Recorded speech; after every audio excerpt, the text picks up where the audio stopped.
But I told you there's also some things we're learning that really should cause real concern, and facts that now are clear, and we want to make it very clear to people of this city that as facts become clear, we're going to put them out. We're always going to make sure that we believe the information is accurate, but once it's factual, once it's clear, we're putting it out. So one of the things that's been discussed in recent days is, what do we know about who is being afflicted by this disease? Who are we losing? What does it tell us? Are there some larger realities that we need to look at here? The answer is yes, there are. Here is a disease that has hurt people, hurt families in every corner of our city. Let's be clear. Every community, every zip code has been hurt by this disease. Families are grieving right now across every part of the 5 boroughs. But we also now have information that points out that there are clear inequalities, clear disparities in how this disease is affecting the people of our city. The truth is that in so many ways, the negative effects of coronavirus, the pain it's causing, the death it's causing, tracks with other profound healthcare disparities that we have seen for years and decades in this city. So many people have struggled to get the health care they need, who didn't have the money to afford the health care they deserve. So many people have lived with chronic health care conditions throughout their life, so often associated with challenges like poverty. We're seeing folks who have struggled before really being hit particularly hard by the coronavirus.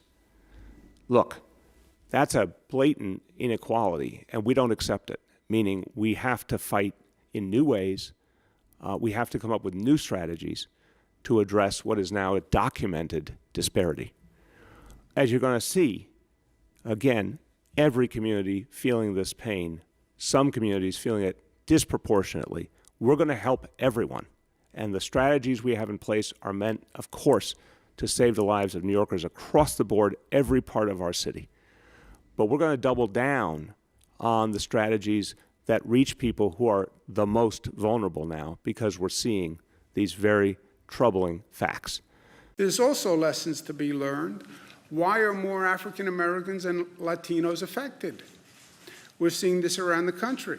Now, the numbers in New York are not as bad as the disparities we see in other places across the country, but there still are apparently disparities. Why? Well, comorbidity, I understand that, but I think there's something more to it. You know, it always seems that the poorest people pay the highest price. Why is that? Why is that? Whatever the situation is, natural disaster, Hurricane Katrina, the people standing on those rooftops were not rich white people. Why?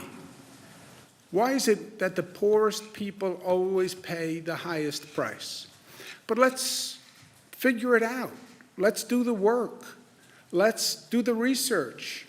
Let's learn from this moment, and let's learn these lessons, and let's do it now. We're going to do more testing in minority communities, but not just testing for the virus.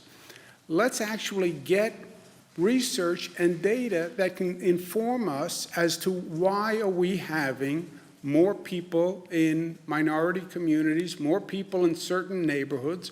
Why do they have higher rates of infection? I get the comorbidity. I get the underlying illness issue.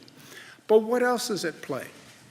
Are more public workers Latino and African American who don't have a choice, frankly, but to go out there every day and drive the bus and drive the train and show up for work and wind up subjecting themselves to, in this case, the virus, whereas many other people who had the option just absented themselves. They live in more dense communities, more urban environments. But what is it? And let's learn from that, and let's do it now. I'm going to ask our SUNY Albany Chief, Dr. Javidan Rodriguez, to head an effort to do it right now. We'll do more testing in minority communities now, with more data research done now. So let's learn now. Department of Health will be doing it along with Northwell. But let's learn these lessons now.